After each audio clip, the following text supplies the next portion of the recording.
नगर परिषद सभापति कमल राठौर के घर पहुंचे, जहां उन्होंने राठौर की मां का आशीर्वाद दिया। नरेश मीणा ने बताया कि वे 14 अक्टूबर को आंता एसडीएम कार्यालय में अपना नामांकन पत्र दाखिल करेंगे। मीडिया से बातचीत में नरेश मीणा ने कहा कि वे सबका साथ सबका विकास की भावना से चुनाव मैदान में उतरे हैं और उन्हें सर्व समाज का पूरा समर्थन प्राप्त है।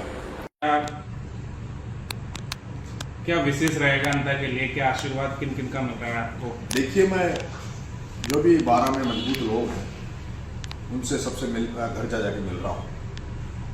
और मैं अभी 12 के पूर्व चेयरमैन नगर पालिका के कमल राठौर, उनके घर पे बैठा हूँ, माँ जी के पास बैठा हूँ। ये जो माँ जी को आप देख रहे हो, इस माँ की और मेरी माँ में कोई फर्क नहीं है। जैसे मैं पिछले समय से राजनीति में काम कर रहा हूँ, मेरी माँ के रोज आंसू रुकते नहीं, रोज आंसू टपकते हैं। माँ बहुत दुखी रहती है कि मेरे बेटे के साथ कब क्या हो जाए, और क्या हालत हुई होगी मेरी माँ की जब मुझे 8 महीने समरावता के मामले में टोंक जेल में रखा, 1 महीने अभी 40 दिन मुझे झालावाड़ जेल में रखा। किस तरह से मुझे पैसे दे दे के मरवाने का प्रयास नेताओं ने किया। जो सेम हालत है वही मेरी, ये जो मेरे बगल में माँ बैठी कमल राठौर जी, पूर्व चेयरमैन की माँ, इनके साथ भी वही हालात है। अभी मैंने बात भी कर रहा था जब कह रही थी कि बेटा माए तो नींद भी ना हो, माए तो डर लागे रहे, कमल कब घर से निकलेगा, वापस आएगा कि नहीं आएगा, क्या होगा क्या नहीं होगा। और आपने पूरा 12 की जनता जानती है कि कमल राठौर जब नगर पालिका के चेयरमैन रहे तो उन्होंने किस तरह से 12 को विकसित किया, किस तरह से 12 को चमकाया, 12 को पहचान दी।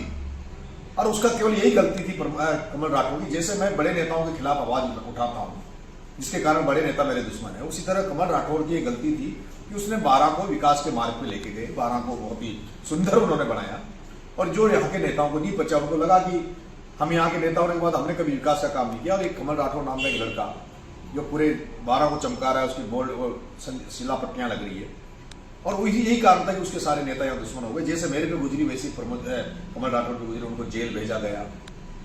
कमल राठौर पे यहाँ तक कि कातिलाना हमले भी करने का उनका प्रयास किया। उनका एक साथी था, इमरान नाम था, उसको गोली मारी गई, कमल को मारने के लिए सुपारी दी गई।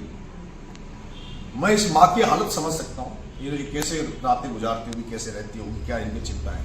अभी मैं मिला था तब इन्होंने भी मेरे से जिक्र किया था कि बेटा, लेकिन इन्होंने मेरे को आशीर्वाद दिया कि तू चुनाव लड़ और मैं तेरा प्रचार करूंगी, गाँव का जैसे तेरी माँ घूमेगी ऐसे मैं भी तेरी माँ बनकर और अंतर विधानसभा में तेरे लिए वोट मांगूंगी। आप माँ से पूछ सकते हैं जो भी। क्या रहेगा माँ अंतर चुनाव को लेकर नरेश जी के लिए? जीते को चुनाव अच्छा वोटर जीते हो, गरीबा को साथ देती हो, सबकी मदद करे थे, निस्वार्थ ये दौड़ पड़ते हैं कि हर दुख में साथ रहे तो सबके साथ। आज तक कौन रहा? कोई भी नहीं रहा, सबको मदद करता है। तो सब भाई बहन, माता बहन, वो भाई बहन सभी। कमल के साथ कहीं करी जी भाई सो खूब कर ली कमल के साथ, बहुत करी। माँ की आत्मा जाना, बच्चा बच्चे की आत्मा जाना, बहुत करी। छोटा छोटा बच्चा परेशान करे, सौगन खा जाओ तो मुंह पास जाओ जी, लोग भी दे ली, झूठ बोलो तो मैं तो लगाया नहीं कि झूठा खेल लगाया, मन मान झूठा खेल लगाया। 24 के मतलब कमल राठौर जब तोड़ दिया, पेट्रोल पंप तोड़ दो, मकान तोड़ दो, इन्हें भी तोड़वा गया था। क्या इस तरह से मैंने आंदोलनों की राजनीति से ही अपनी राजनीति आगे बढ़ाई है। अंता की जनता के बीच में बेटा बनकर जा रहा हूँ। अगर अंता की जनता ने भरोसा किया, विश्वास किया, मुझे जिता कर भेजा, तो मैं अंता की जनता को विश्वास दिलाऊंगा। जिस तरह से नरेश मीणा ने अभी जयपुर में जाके जमा रामगढ़ के बच्चे को 25 लाख की मुआवजा दिलवाई, उसकी मदद करवाई। झालावाड़ में पिपलौदी के गरीब बच्चे जो स्कूल में मर गए थे उनको मदद करवाई। एक बार यहाँ नाहरगढ़ में बिजली से 2 बच्चे मर गए थे, उनके परिवार को 28 लाख रुपये दिलाए। हाड़ौती में मैंने कभी नहीं देखा कि किसी गरीब कमजोर व्यक्ति के पर संकट आने पर कोई नेता उसके साथ खड़ा रहा है। मैं जिस तरह से पिछले 25 साल से आमजन के साथ खड़ा हूँ, आम जनता की आवाज़ बनकर काम करने का प्रयास करता हूँ। अगर अंता की जनता ने मुझे भरोसा विश्वास किया तो अंता की जनता के लिए लड़ाई लड़ूंगा। अभी मुझे पता लगा आज ही कि अंता में नदियाँ बहुत हैं, और नदियाँ हैं तो रेत भी, नदियाँ रेत बहुत निकलती है।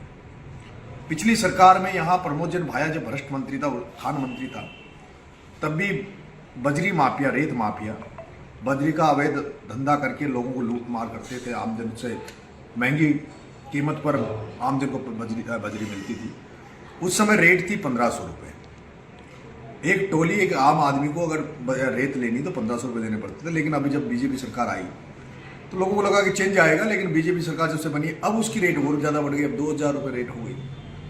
अगर अंता की जनता ने मुझे MLA बनाया तो मैं अंता की जनता की जो भी इस तरह के जो मुद्दे हैं, रेत उसी दाम में मिलेगी जिस दाम में उसको मिलना चाहिए, कहीं अवैध बजरी का खनन नहीं होगा। कुल मिला के आम जन को जहाँ कहीं भी समस्या होगी उसको निजात दिलाने का काम करूँगा, चाहे वो थाना हो, तहसील हो। जिस तरह से आम जन को यहाँ लूटा जाता है, जिस तरह से करप्शन है, यहाँ के जब मंत्री जो प्रमोद जैन भाई जिसको कांग्रेस ने टिकट दिया है, उसने केवल 12 की जनता को नहीं बल्कि पूरे 12 जिले को ही पूरे राजस्थान और देश में बदनाम किया है।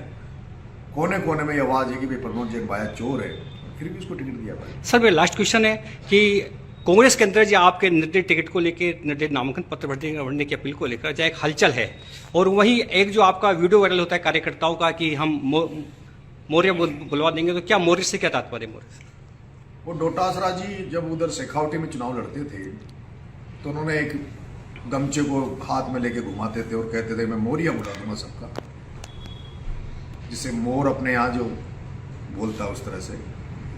तो हमारे साथियों ने भी कहा कि जो ये डोटासरा अपने आप को इतना अहंकारी घमंडी इतना बड़ा हो गया जो किसी को कुछ मानता ही नहीं है, जो कांग्रेस का मालिक बन बैठा, अगर वो 12 की धरती पे आएगा प्रचार करने तो हम भी उसको मौर्य बुलाएंगे।